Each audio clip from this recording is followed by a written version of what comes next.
Hello. Hi, it's so great to be here with all of you today. And if we could just get the slides up. Hi. So I wanted to start by sharing with you the story of how I came to be a quiet revolutionary in the first place, because I think for most people who wage a kind of revolution, they start in their childhoods when they start realizing that things are not the way they think they're supposed to be. So for me, it started when I was about 9 years old, and I went off to summer camp for the first time. And my mother packed me a suitcase full of books, which in our house seemed like a very natural thing to do if you were going off to the woods for 8 weeks. But when I got there, the camp counselor gathered us around, and she said that she was going to teach us a cheer which we would be performing for the rest of the summer. And I thought I would perform the cheer for you today. And if any of you have seen my TED Talk, you might want to even say it along with me. The cheer went like this. It went, R-O-W-D-I-E, that's the way we spell rowdy, rowdy. Rowdy, let's get rowdy. And I couldn't figure out for the life of me, why did we have to be so rowdy all the time? And why did we have to spell this word incorrectly?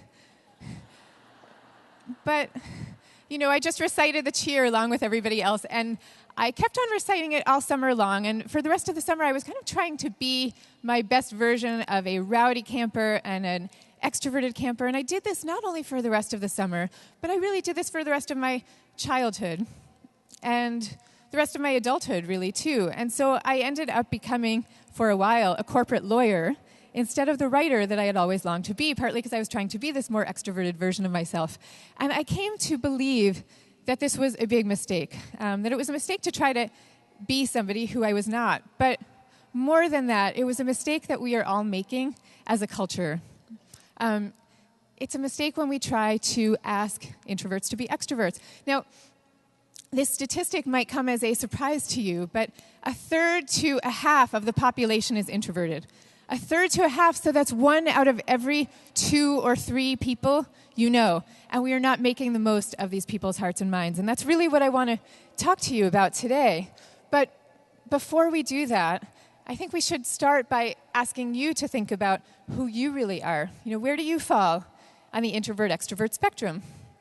So in my book, Quiet, I developed a personality test that helps you answer this question, but we don't really have time to get into that test right now, so we're going to get at this in a much more unorthodox way. I just shared with you a story from my childhood that illustrates who I really am. And I'm going to ask each of you right now to break up very briefly into groups of 4 and to share with your group a story from your childhood that you think illustrates who you really are. And then we're going to ask each group to select the most personal and private and poignant of each of these stories and share them with the room as a whole. And from this group process, a larger truth will emerge. And I'm just kidding. I'm just kidding. We're not going to do any such thing. But I really want you to think about what were you thinking and how were you feeling during the brief moments where you're like, oh my God, I think she's serious. Were you thinking perhaps extroverts among you? This is great. I have the chance to briefly chat with my colleagues instead of sitting and listening rather passively to a speech. Or introverts, perhaps you were thinking, how can I get out of here right now without insulting the speaker? And I saw the looks on some of your faces, so I know this was going through your minds. And of course, I put you through this momentary torture just to make the point that introverts are forever being obliged to participate in these kinds of group exercises, though that's not, how they usually choose to spend their time. This is not to say that introverts don't like to work for the sake of a group. In fact, we know from management research, introverts tend to be unusually cooperative, but they like the kind of group work where people kind of go off and work on their discrete piece of the puzzle, and then you come back and rationally share what you've learned. Okay, but let's now really think about who you are, and I promise no trick questions here. The real difference between introverts and extroverts is how do you respond to stimulation. So introverts feel at their most alive and their most charged and in their deepest state of equilibrium when there is less stimulation, by which I don't mean less intellectual stimulation. I just mean kind of less stuff happening at any given time. This is why introverts would prefer a glass of wine with a close friend as opposed to a big party full of strangers. It's less stimulating. Extroverts, you crave stimulation, and when you're not getting enough of it, you feel bored and listless and unhappy. And these differences extend way beyond how we socialize. So, there was a famous study by the psychologist Russell Cain. He gave math problems to introverts and extroverts to solve with varying levels of background noise playing. And he found that the introverts did best when the background noise was lowest, and the extroverts did best when the background noise was loudest. And that is a profound bit of research for those of us who care about the way people think and thrive and create and flourish, because what it's saying is there's no such thing as a one-size-fits-all world. There's no such thing. If we want people thriving at their best, we need to create environments where you can choose the amount of stimulation that's coming at you. So very quickly now, how many of you would describe yourselves as introverts? Okay, it can't be 100% of this audience. So let's do this the other way. How many of you would describe yourselves as extroverts? Oh my gosh, okay. Okay, so it really is about 50-50, which is exactly what the most recent study has said of the US population. Okay, now I want to kind of take you through the life and times of introverts and extroverts so you can see how these things play out. We're going to start in childhood. You're looking at a picture of a Mommy and Me class where kids sit around and sing songs and play musical instruments. If you look at this picture from a hazy, impressionistic perspective, it looks like it's a picture of just a happy group of caregivers and kids.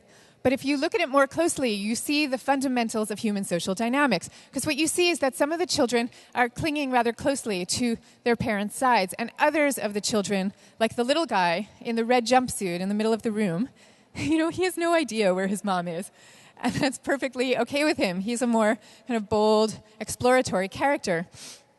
The silent narrative that is often playing in the minds of the mothers of the quieter children, it's often a narrative of worry.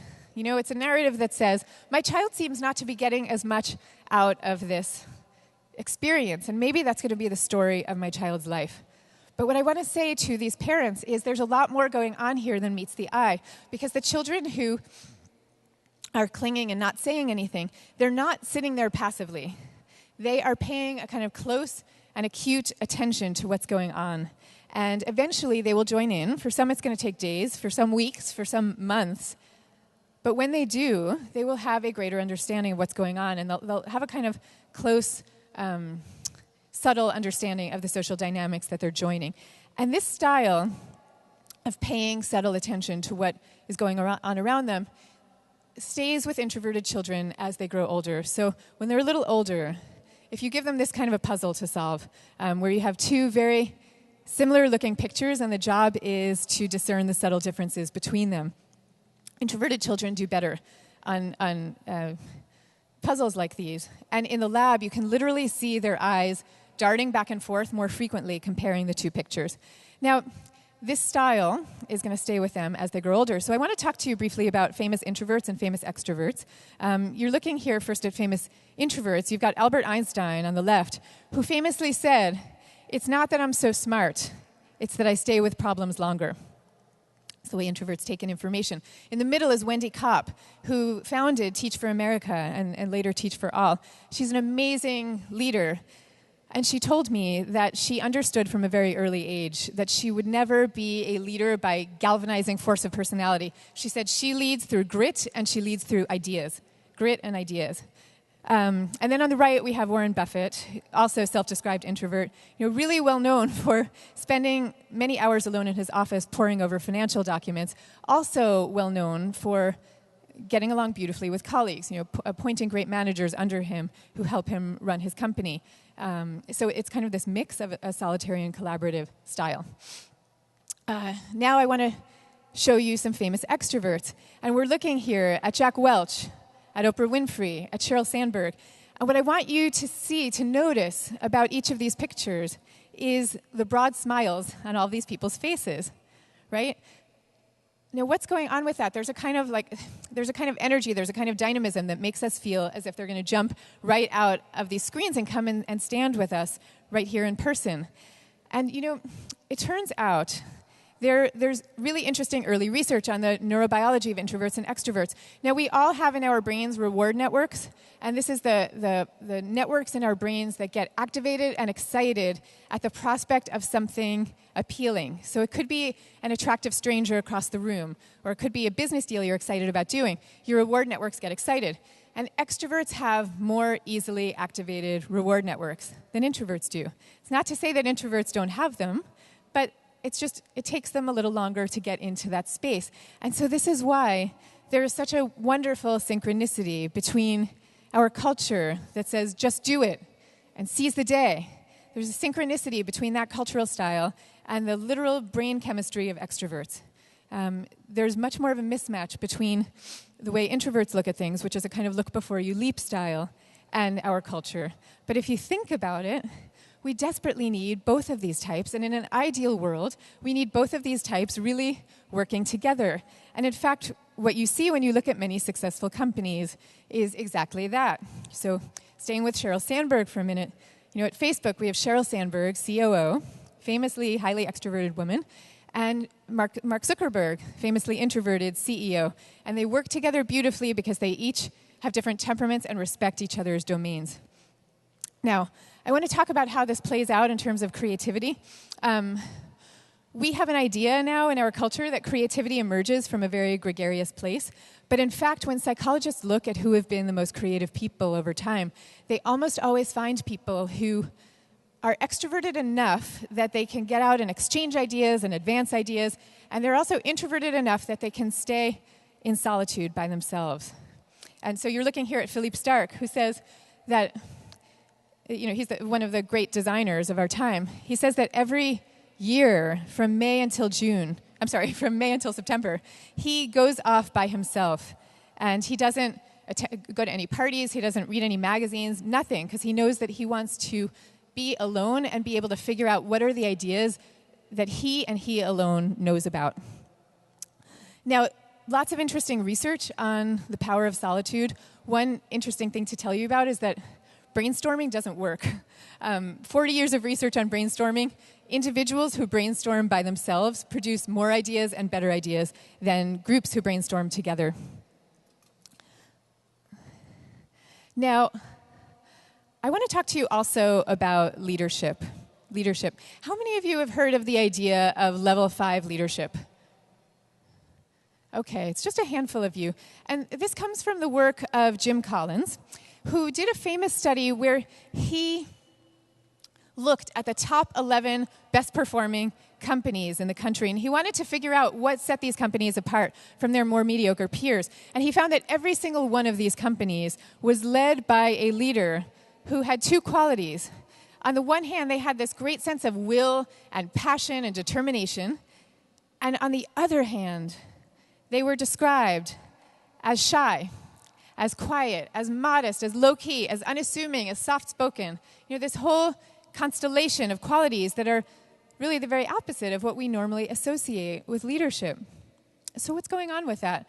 Well, if you look at the way introverts operate, they usually get really excited about one or two or three ideas, and they devote themselves to those ideas or crafts or passions or businesses, whatever it happens to be. And in the service of those passions, they end up ascending to leadership positions. So if you look around you, all over Silicon Valley, you see lots of these leaders. Larry Page at Google, Marissa Mayer at Yahoo. These were all quiet, shy people who kind of grew up and in the service of their love for technology came to the positions they now hold. This is Douglas Conant, who was, until recently, the CEO of Campbell Soup, much beloved figure, shy, introverted guy. You see him here in this picture writing a letter. During his time at Campbell, he was famous for identifying the employees who had really made a difference. And then he would sit down and he would write to these people personal letters of thanks.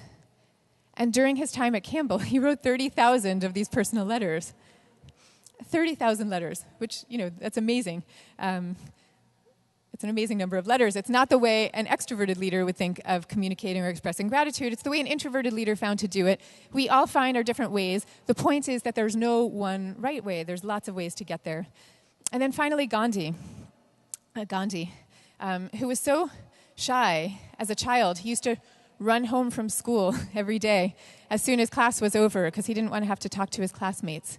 And he remained this way for the rest of his life. He remained this way. He said in his autobiography, he talks about it at great length, he talks about how his shyness was his greatest source of strength. It gave him restraint and it gave him a kind of focus on the things that mattered. And people who were lined up behind the same cause could kind of feel that he was there, not because he enjoyed the spotlight, quite the contrary. He was there kind of because he had to be.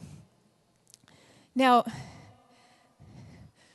in closing, I have so much more to tell you, but I want to leave you with a few concrete ideas that you can bring into your lives. So 3 things to know for kind of introvert, extrovert, nirvana, and really getting along well with each other. The first thing to know is, as introverts and as extroverts, you all really experience meetings incredibly differently. So extroverts at a meeting will often feel, understandably, as if the introverts sitting next to them, they know that they have lots of good ideas, and yet they're not saying anything. So the extroverts understandably feel like, well, is this person out of touch? Is this person aloof? Are they disengaged? What's going on? And the introverts often feel as if by the time they thought of the thing that they wanted to say, the meeting was over. So that's a problem. So just a few things to know about this. Extroverts, if you want to hear the best of introverts' brains, probably the best thing to do is not to call a meeting, but rather to talk one-on-one and ideally to give advance notice of the thing that you want to talk about, because introverts, by definition, like to think before they speak, right? They want to process things before they talk about them. And introverts, here's what you can do. Before meetings, think about what you're going to say, prepare what you're going to say, and then when you get there, speak up early. Push yourselves to be one of the first people to speak, because what that does is it puts you into the center of the room. It puts you there technically, but it also puts you there psychologically. And it decreases the anticipatory anxiety of being the person who hasn't spoken yet. And then by the time you do, you feel as if all eyes are on you. So just give yourself that little push. Now, second thing to know, introverts and extroverts, you handle conflict really differently. So extroverts tend to be what psychologists call confrontive copers. They want to deal with the issue head on. They want to really talk about it and hammer it out. And if things get a little heated, that's okay, because it's in the service of solving the problem. Introverts are different. Introverts want usually to diffuse the sense of conflict in the room. And so they will tend to get muted at a time of conflict. And this can lead to incredible misunderstandings. If you think of marriages, if you think of business relationships, if you have introverts feeling as if, as the extroverts get louder, the introverts feel that they're aggressed upon. The extroverts, on the other hand, feel as if when the introverts get muted, that they're tuning out, and the extroverts start to feel abandoned, and as if the introvert doesn't care. So it's crucial to understand these differences in each other's styles, not take them personally, but try to work through them. And then, finally, this is a big one, to understand that introverts and extroverts really express enthusiasm differently. The two types feel equal amounts of enthusiasm, but introverts tend to be quieter about it. Extroverts are more expressive about it. So I want to just tell you this story from my own personal life. My husband, my beloved husband, is an extrovert. And when we first met was when I was first trying to start writing. And I hadn't yet started writing my book, Quiet. I was experimenting with many different genres. And at the time I met him, I had been working on a memoir that I was writing in sonnet form. I was writing it in poetic verse. And I showed it to him. And I'm sharing it with you here, the email that he wrote to me after he read it. It was like, holy shit, and write, women, write. And he said all these things that made me feel like, wow, I really have to keep going. It was incredibly expressive and enthusiastic of him. And I love that about him. Now, what I have to remember, in contrast to that, is when he does something that's really wonderful, I need to remind myself to express my enthusiasm in a style that at least approximates his, because if I don't do that, then he can feel as if I'm not actually that enthusiastic about it, right? Like, we have to remind ourselves to match the style a little bit, or at least get halfway there, matching the style of the person who we are in a relationship with, whether it's a romantic relationship or a friendship or a business relationship. Just to be mindful of these things. And then finally, I wanted to say to you, kind of in a really broad way, that we really are talking about a quiet revolution here. And we're talking about the next great diversity issue of our time. we all know the case for gender diversity. We know the case for racial diversity. We know the case for national diversity, ethnic diversity. We know that these are moral issues, but also that these are issues that affect the bottom line. And the same exact thing is true when it comes to personality diversity. We desperately need the talents of the bold and the gregarious among us, and we need the talents of the quiet, careful thinkers. And the beauty of it is that this doesn't cost a lot of money, and this doesn't take a lot of time. All this takes is thinking a little bit differently about what it means to be quiet. So, thank you very much. Thank you. It was a pleasure to be here with you today. And I hope you have a great rest of the day.